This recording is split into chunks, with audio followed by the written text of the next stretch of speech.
Alrighty, Kristen, Lowry, welcome to our third episode of Biz Design Queens. So we're going to be talking about the copywriting, the SEO type work, and we have Kristen Lowry as our first guest on the podcast today. And we'll just get straight into it, I think. So Kristen, we know copywriting isn't what you ended up graduating from uni with. So can you tell us more on why you moved from law into, I guess, the copywriting space? Sure. I think anyone who's a lawyer might be able to answer this because law is a wonderful profession, and my husband is still a lawyer, and we still talk about that stuff all the time. But it's not great, sort of, for work-life balance. Mm-hmm. And I think if I had stayed in the States, I would have just stayed as a lawyer. But when I moved here to Australia and I had to sort of recertify, it gave me an opportunity to really take a step back and think, what do I really want to do? And so that's what I did. I took almost a year off, and I watched a lot of television, a lot of sitcoms, and sat on the couch with my dogs and thought about it. It wasn't quite a year, but and I decided to go back to my first love. So that's what I did. And that was before kids as well? Yeah, that was before kids. So I've always been involved in writing, and I've always been involved in editing. I've always been part of writers groups and editing group and things like that on the side. But it wasn't until that point that I sort of decided to try it as a job. Let's see how it went. Cool. Yeah. Awesome. So when did you, so you mentioned there before that it was your first passion, was it, before law? So like, when did you discover your passion for copywriting and writing in general, I guess? Okay, well, in the States, you have to do an undergrad degree. I guess I have always loved to read and write. I can't actually remember a time when I didn't read. This is what I do at night. I do every night. I still read. And so when I went to university in the States to do an undergrad degree first, so I did basically a speech writing degree. It was English Lit and political science. And that's what I wanted to do, is be a speechwriter. And so, I was like involved in every on-campus publication, and I was editor of this and editor of that. And I feel, even when I went back to law school, I was still editor of the law journal and published in those kinds of industry-related journals. So I've always sort of kept my hand in it a little bit. Yeah. But I think copywriting is its own kind of special skill. So absolutely. I think that was something to kind of morph into versus the more creative side of things, which is probably where my original passion was. But so you weren't at all interested in journo type work, just the writing?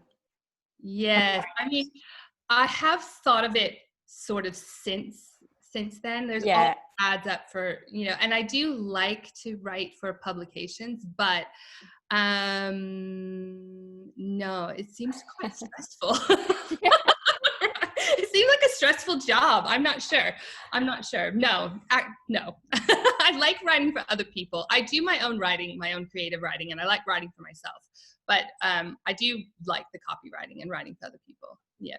So when you say you like writing for yourself, is there any books that you're considering, or is that just... Well, I have a manuscript finished. Yes. Tell us more. Called... Yes, it's about it's a murder mystery. Okay. I've written a couple of books that I've written for ghostwriting. A couple, one sort of young adults sort of book, and one that's a memoir. And so I do that. I do that as part of my job, but it's more on the side. It's the creative side, yeah. So I do. Fantastic. Yeah. That's cool. Didn't know that. Someday I'll be done. Let's hope. Fingers crossed. Everyone, fingers crossed. And like, obviously you've got an American twang there, and you mentioned that you came over to Aussie before you had children. Is your husband Australian, and did you meet him over there in law school, or how did you end up down under? And I guess I always thought it was this epic love story, but since I moved here, there's a lot of Americans who have come from love. So. No, my husband is Australian. He's originally from Rockhampton, but oh, no way. he's a Rocky boy. Very close to Rocky. Did you? Oh, yeah. No, he's a Rocky boy through and through. And when he lets you can really hear it in his accent. Oh, I remember clearly when sometimes when we were first together, he would talk to me and I would say, I'm sorry, I don't understand anything you've just said. You should have to start over. It's that Queensland nasal. That's right. What are you even talking about? No, but we met when my law firm, he was working at Westpac in Sydney, and my law firm in New York was representing actually Goldman Sachs, but they were doing a deal together. And so they needed someone to come over here and actually physically look at some documents. Wow. And so they flew me to Adelaide to where this warehouse facility was, and they flew Westpac flew John there, my husband, to basically keep an eye on me and make sure I didn't, I don't know. A keen eye. Yeah. Yeah. And I was just like, it wasn't love at first sight, but it was something definitely at first sight. Yeah, so I was in Sydney for 10 days and we sort of dated or hung out that whole time. And then I went back to New York, but because the deal was ongoing, we kept talking and then sort of turned into this long distance kind of relationship. And then we started seeing each other, making plans to holiday. And then my law firm offered me a secondment in Sydney at our Sydney office. And I was like, yes, please.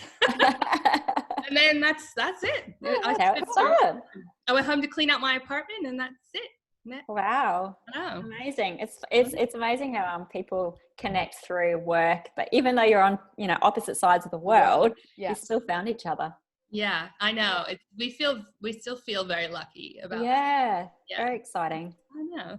Awesome. Oh, that's cool. Yeah. 3 kids later, it's still all romance. Of course. I was going to say that leads into our next question, which is about your 3 little ones. So with your youngest being 2, how do you manage your time working from home full time with a toddler? Now we know you did an awesome blog about that, which we did share, but tell us more. Well, all the tips. I didn't always work full time since she was born. I was sort of working part-time, and she napped a lot in the beginning. My older 2, so I have an 8-year-old and a 7-year-old, they're at school. So that gives me a lot more flexibility. And they come home and they do their homework and they can feed themselves. And so it's not so self-sufficient. And wipe their own bums. Yeah, exactly. But the 2-year-old, she needs diaper changes and snacks and just time together, which is absolutely fine. So she's recently dropped her nap time. I used to work early mornings, nap time, and late at night after she went to bed. So I would work from, I know you guys do this as well, sort of the 5 a.m. start, and then working around 12 to 2 or 12. Sometimes she would sleep for 3 hours and I'd work during that time. And then in the evening after bed, so from 7 or 8 to as late as I could push it. But she doesn't nap now. And so that dreaded time. 3 now in September. So she's just getting to that age.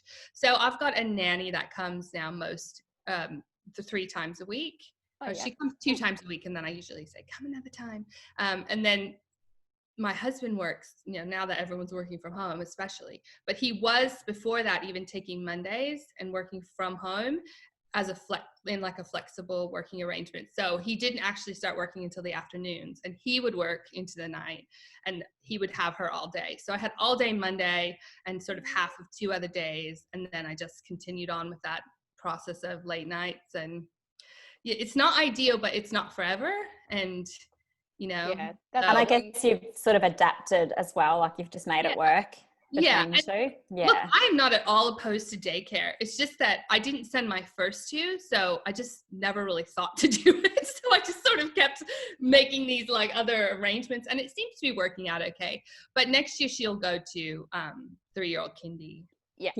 Yeah. So we'll put her into like a little kindy program and some things like that. It's really not sustainable to work like that. You guys probably know. Yes, and with the husbands at home, kids at home, it kind of, you got to really juggle it. It's a very much a juggling. Juggling. Yeah. And there's always something that's not happening. The laundry is not getting done, or you haven't showered, or like everyone's eating, whatever, like Red Rooster from the corner. That's like there's food on the floor. I'll pick that up later. But just interestingly, because of all of this, my business has really grown a lot. I think people want an online presence, and I thought, I can't possibly do anymore, but you can. You just do it. I don't know how, actually. And just I think the space, and you just do it. And just talking about also with businesses, like you being so busy, I think everyone's trying to work out how to pivot, in this COVID-19. So it's interesting that you say that they actually are, pulling out their wallet from their pockets and updating refreshing their websites or looking at articles like ourselves. A lot of that work, and a lot of I think people are realizing that when people aren't going out and about, your shopfront is your website. It is what your online presence is. It's your social media. It's all of that stuff. And if you don't have that working well for you, they're just gonna pass you by. You won't even show up. So that's, you won't show up on the search results. So it's important to have those kinds of ducks in a row, I guess. And like I even noticed the last couple of days I've been looking at graphic designers, and I think 2 out of 3 on their About Me page, I couldn't quite work out whether they were a team or working for themselves. There was no photo. I found it really hard to find their name, which, so it's that branding and and I guess like leading into the copywriting, there's a misconception around what is copywriting, and particularly with businesses, but even with our startups, like the clients that we have that we've been working with, it's like, what do you mean copywriting? Can you explain a little bit about that whole misconception? What's the biggest misconception, I guess, with copywriting? Yeah, well, that's interesting. I have heard that, and I do try to use the phrase business writing sometimes on my website. People can kind of understand that you're talking about. And I do try to say it's anything that's related to business is copywriting. And I guess that's a pretty non-specific definition, but I mean, if you sit down and think, what kind of writing do you need for your to run your business? You need website copy. You need articles on LinkedIn or on your blog post, or even going out to other media publications. You probably need a bit of PR work. You probably need to write an awesome LinkedIn summary about yourself and an awesome about page. And those are kinds of all the things: flyers, brochures, white papers, marketing materials, all that kind of stuff that you send out to people that have written words on them is copywriting. And I guess and I guess I'd say the biggest misconception about copywriting is kind of twofold. It's that either people think it's just words and I can write it, or people think it's words, I can't write it. And I think it's neither of those things. It's like copywriting is like anything. You can learn to do it. It's a skill, but you have to be willing to put in the time. And for most people running a business, they don't have the time. They don't want to do it. And, they've got their own area of expertise, and they've got their own things that they're focusing on. And having to learn how to write really great copy that takes people who just, come to your website just to have a squiz and turns them into actual customers is a skill. And even when I started writing, I had to learn that skill. It wasn't a natural thing. So even a natural writer needs to learn how to take that and turn it into some marketable kind of words. But on the other hand, there's people who think, oh, I can't do that. I could never write words. I could never do that. But at the same time, it's the same thing. If they put the energy into it, they absolutely could.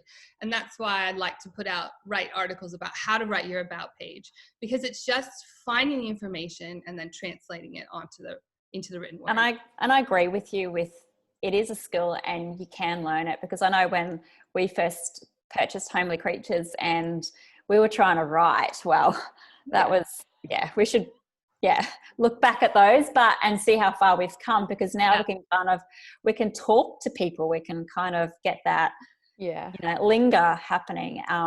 But yeah, it is a skill, and it's also opening up. Yeah. That's right. Being vulnerable is always really vulnerable. Yeah, absolutely. Yeah. I think too, for some people, they will weigh up to time and cost as well. So they'll go, well, I could spend the hours to learn how to do it and write something really good, or I could just pay somebody to do it whilst I can focus on, I guess, my area of expertise as well. So I think that's like, for us, I think it's been so important that we found you, because I guess you've helped us save a lot of time. A lot of time. So it's like, whilst we could do it, we know that you would do a far better job, and you would do it in probably half the time that we would. So I think that's the thing. And when you're really early in your business, a lot of people don't mind to spend that time, because their time is less important than their resources at that stage. That's not at all to say they don't have a great idea or a great business. It's just how it is at the beginning. But, I think when you can outsource the things that you're not an expert in, it just drives your business so much more quickly to success. 100%. Absolutely agree. Couldn't agree more. That probably leads us into the next thing. So SEO, we know, as well as copywriting, you, I think, are a bit of an SEO lover, aren't you? Yeah. So, we've noticed that too, when particularly with some of our clients, we've spoken about SEO, and that's like completely foreign to them. What? They're like, and you can see the glaze over on their face. Yeah. Sorry about the noise, everybody. So yeah, could you just describe SEO and why it's important for a business and a website? Sure can. So it's interesting, because when I first started copywriting, I was like, I'm never doing SEO. I just want to write words. I don't want to be going into someone's computer back end of their website and messing around. I don't want to learn coding. I'm not doing it. And then like a year later, I was like, ooh, I really like this SEO stuff. So basically what it is, it's just taking your website and writing it in a way that the little Google bot that comes out and trolls all the websites and finds information and then puts it up on the search results page, that they really like it, and they've got keywords there, and then they can pop you up on the search results page and people can find you. So without optimizing your website, so SEO stands for search engine optimization, without doing that work, you are basically invisible. And that's why people have to spend a lot of money running Google ads and Facebook ads. And there's absolutely nothing wrong with Google ads and Facebook ads. But in the beginning, until you've built up some good back and forth on your site, no one can see you. They just can't. Even if they wrote your name, even if they wrote Kristen Lowry copywriter, it would be hard to find you if you didn't have your site optimized.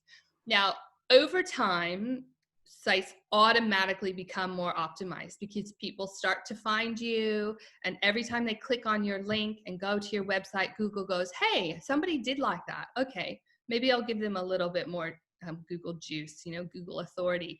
And then that does build up over time. So pretty soon you might find yourself on page 1 for somebody searching for a Brisbane copywriter. And that would be great. That would be great for my business. But when you optimize, you make sure that you're targeting the correct keywords. You make sure that you're getting the people that really want you. So maybe the person writing Brisbane copywriter is looking for an agency. And so if they come to me, they're going to say, oh, look, I'm, a big business. I don't want to work with a freelancer. I want to work with so for me, it might be better to say a Brisbane copywriter freelancer, Brisbane freelancing copywriter. So finding those words that work for you makes you visible and lets people find you. Otherwise, it's like setting up a physical shop front on a back alley where no one ever walks by. You just can't be found. So absolutely, yeah, it's really, I'm quite passionate about it, because I've seen it work on my own website. I believed all the hype, but when I have seen it actually work for me, and people ring me and say, I found you because I was looking for a freelancer. I want you to do some work for my agency. And all of these other ads, they're all agencies and blah, blah, blah. So when you see it working for you, you just think, I did it. Yeah, because we, over 12 months ago, we went through that exercise where we updated all the wording on our website and, got all the keywords in there, and we were told, you're not going to see results overnight. You're not going to see results in 3 months, but in 12 months' time, you'll start to see improvement. And our website clicks have improved, which is great. So, I think one is understanding that SEO and how it works in the back end and how important it is. And the second one is to be patient. That's right.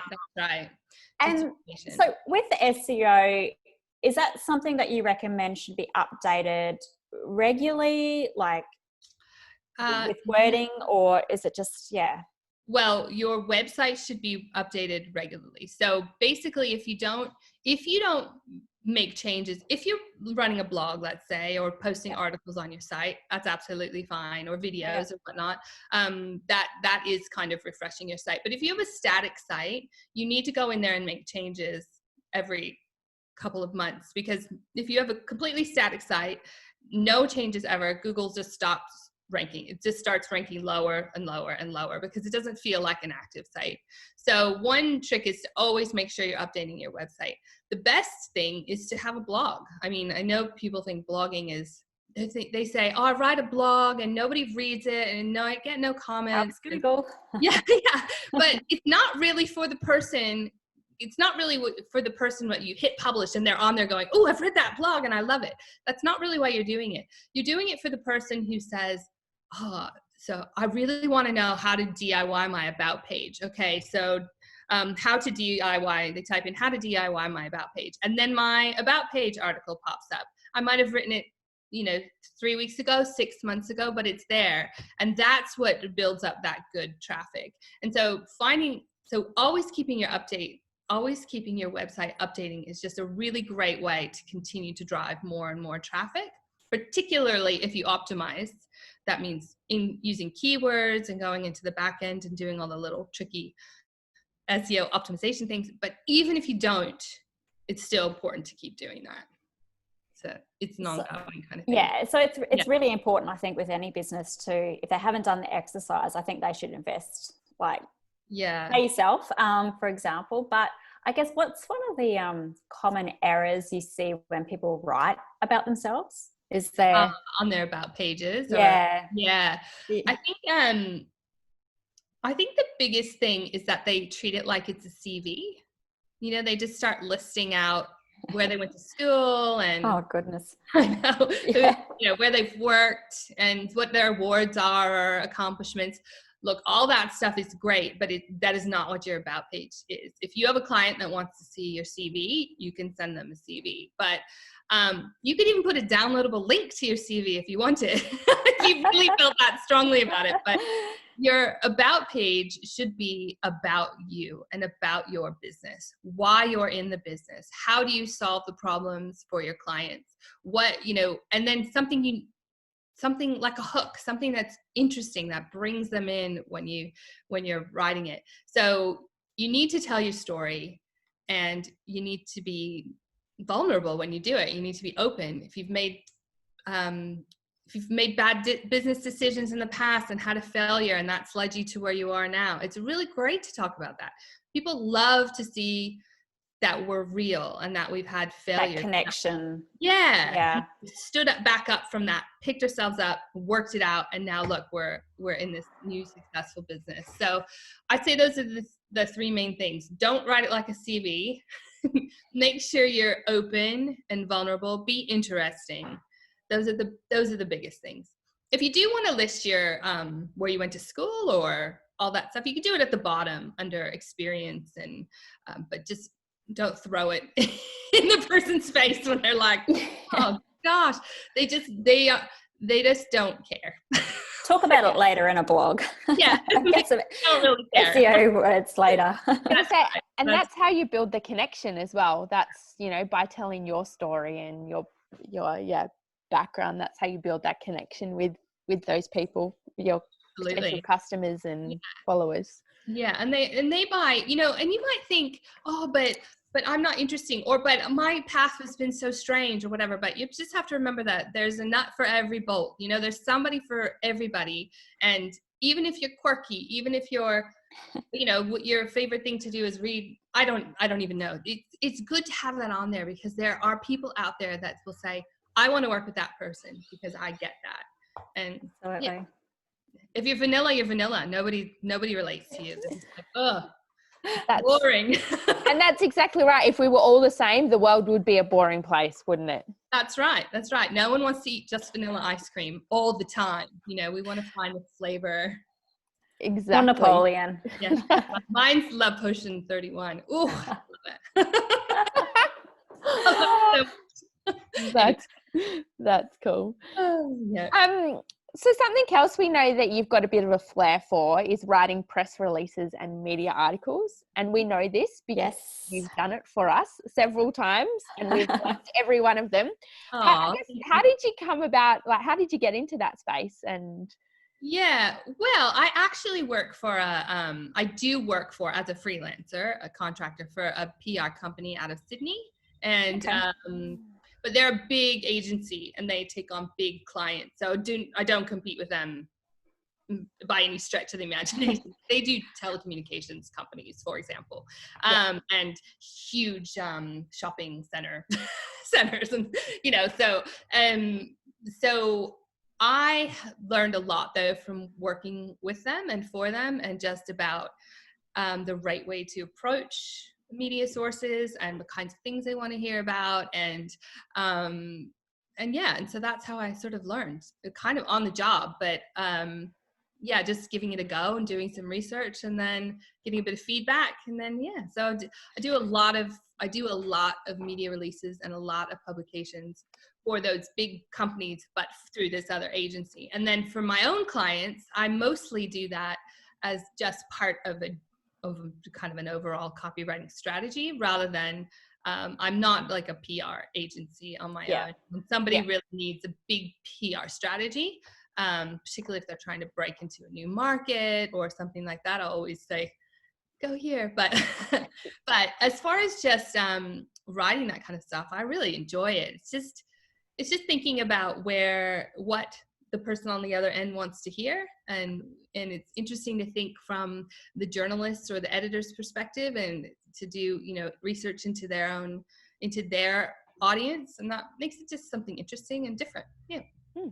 There's pretty much not a lot that you don't sort of write about, really, is it? Like, not really. It's about your and business. if you've got a book, so you've covered all avenues, which keeps it kind of exciting. Yeah, it is fun. And I like, so I like when I can do interesting media publication. I've got to write something for the Western Weekender today. So that's something in Sydney. But, it's fun to do that and then be able to go and work on a website on the back end, and, have some more of that technical side of things. So, it's good to do both. I think it just keeps it interesting. Yeah, definitely.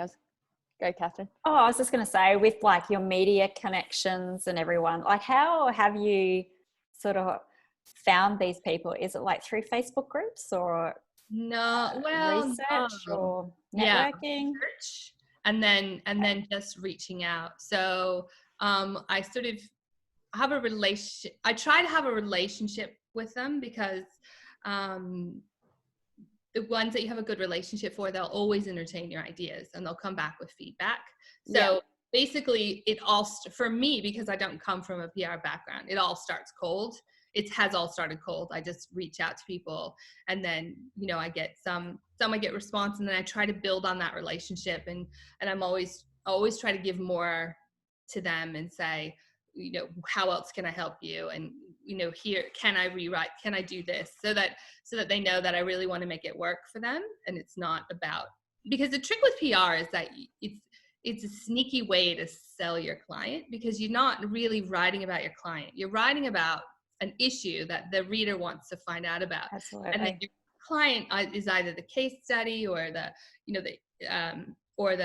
expert or something like that. And that's how you weave it in. So, finding out what that person, that editor, that writer, that journalist is interested in is just, it's kind of fun, but that's how you build on that relationship. So it starts with listening to them if they're on the radio, or watching them if they're on TV, reading what they're writing, you know, and just responding to that. So it takes time. Yeah, I was going to say, take a lot of time. Building those relationships over time, I guess, which you seem to have done really well. Oh, thank you. From the time. One piece of one little hint is if anybody listening to this is going to approach someone in the PR industry, it's best to just make it a really light touch. I found this works really well, to just sort of send a message to them saying, hey, I listened to your broadcast about this. It was great. I really enjoyed this about it. But I also thought maybe I have this client who does this, and I thought you might like to interview them, rather than the real hard hitting. I do the traditional media things as well. But when you see an opportunity, just grab it. So if you see someone like Kat Feeney on the ABC radios talking about kinds of issues that you might, then just reach out to her and say, look, you know, I've seen you interested in this kind of stuff. I have this client and this, and it tends to work better that way when it's more individualized and personalized to what that journalist is doing.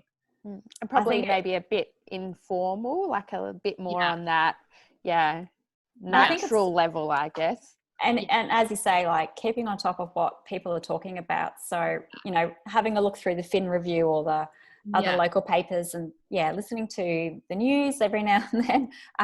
You can kind of go, oh, you were talking about that, you know, here's something I've got for you. So I focus a lot on ABC radio, so I tend to listen to their replays at night, often when I'm working, or just to get some ideas. And I don't do so much on the telly, but I can. And then I have a lot of subscriptions to news outlets, and I just try to read them when I can, so that you know, all your spare time. But it's good. It's just good to know the right way to approach. But informal is better, and making sure you have all the information they want and images, and making sure that you are offering them something that they want, that they might want. If you're just randomly throwing stuff out, you know, throwing ideas out, it doesn't work. It never works. So, And then the other thing to remember is that you're going to get a lot of rejections. Like, not even rejections, just flat out silence, radio silence. We know that. We've had that a little bit. That is just how it works. And you just have to sometimes take it on the chin, and it's not a fun part of PR. We did have a success though, I must admit. Oh yeah. Our first magazine. Oh yes. Oh yes, we did. So, you know, That's still a beautiful article. 2-page. Not because of me, because of the subject matter. Centerfold. And Lisa's someone that I've built quite a relationship with, and also I'm extending that to some of her colleagues who are in some other papers. So you just work on the angles where you can. Keep working, keep chipping away at it. If you give them something good and well polished, they'll always come back to you, because they love what you've done. Definitely. I guess it brings us probably to our last question, which is, I'm excited to hear what the answer to this one is. So we can tell that you're a jack of all trades, copywriting, SEO. So you're got a bit of a nerdburger hat on too there. I like being a nerdburger. Sure. And you do media releases and PR. But if you had to pick one, what would you say you are most passionate about? That's so funny. I guess I would say SEO right now.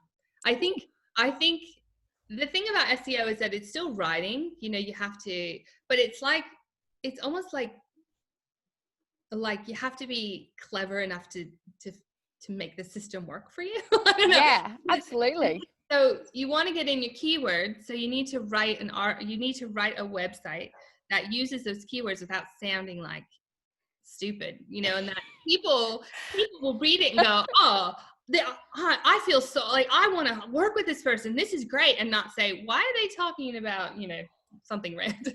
So we have tried, and we went, this is ridiculous. And that's when we outsourced it. Yeah. It was horrible. Yeah. But there's a lot of like tricks and techniques you can use to do that stuff. Okay. Yeah.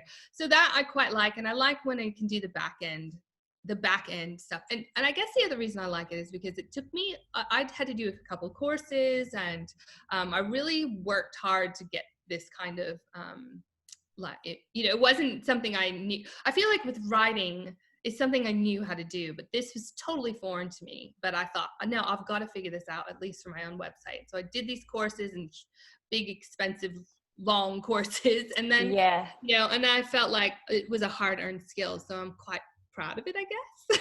Yeah, and do you know what? Definitely be proud of it and take it, because SEO is one of those things that I think people even start to look into it and then they just go, this is way too hard, I'm going to pay someone to do it. Like, absolutely. And it 100% it is a skill, and you've got that skill. I think it's fantastic. Yeah. And when you get to, my age, which I won't say what it is, but when you get to my age, you don't have that many opportunities to really learn something brand new that makes you feel like, so I really quite enjoyed that I got to learn that. And then it's, it's a constantly changing thing too, so you have to keep on top of it. But I really like doing it, and I love seeing the outcomes it can have. It's almost like magic. You do the work, you walk away, you have to keep doing some work, but then, like you say, 6 months or a year later, suddenly you're like, wow, these people are all calling me and emailing me. How are they finding me? And it's from your website. And it just feels really good, because you haven't, with Google ads and Facebook ads and other marketing, you have to keep on top of it and keep putting those resources out there. But once you do this on your website, it's there, it's yours, it's forever, and it will just keep building. So so I really quite like that. That's cool. I love it. It's awesome. Well, that, I guess, wraps it up. So thank you so much for joining us. We were very excited to have our first guest podcaster on our podcast. Thank you so much for having me. It's so fun. No, and it's good. Catherine and I think we've learned a lot of things too about you that we didn't know. We love that SEO is your passion. I love it. So thank you so much, and all the very best. And we will be in touch very soon. We'll let you know when we release our podcast. It will be soon. I can't wait to hear it. Thank you so much for having me. Awesome. Thank you so much. Thanks, Kristen. Bye. Bye.